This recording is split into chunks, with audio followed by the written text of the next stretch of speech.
এই সেতুটি এই অঞ্চলের মানুষের জীবনযাত্রার মান, অর্থনৈতিক কর্মকাণ্ড এবং যোগাযোগ ব্যবস্থার একটা আমূল পরিবর্তন ঘটাবে এবং এটা মানুষের খুব জরুরি প্রয়োজন এবং ডিমান্ড।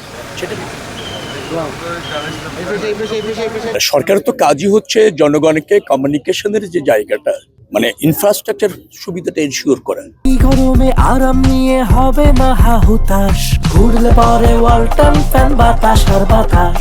এখানকার অর্থনীতিকে প্রাণচাঞ্চল্য করা, কর্মজীবী মানুষ তারা যাতে জাতীয় অর্থনীতিতে ভূমিকা রাখতে পারে, উৎপাদিত পণ্য পরিবহন করতে পারে, তারপর একটা উপজেলা সেটা যাতে আপনার ডিস্ট্রিক্ট অথবা রাজধানী এর সাথে যোগাযোগটা নিরবিচ্ছিন্ন হতে পারে, সেটাই তো হচ্ছে একটা ডেভেলপমেন্ট, ইনফ্রাস্ট্রাকচার ডেভেলপমেন্ট।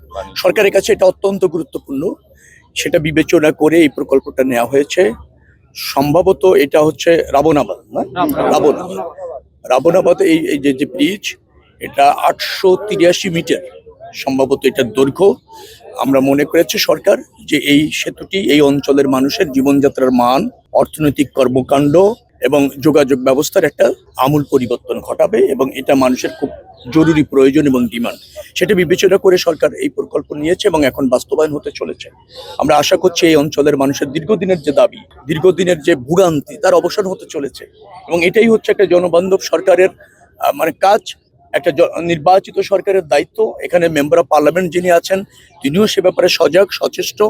তিনিও এই অঞ্চলের মানুষের আকাঙ্ক্ষা ধারণ করেন এবং অধিকারগুলি প্রতিষ্ঠিত করতে চান।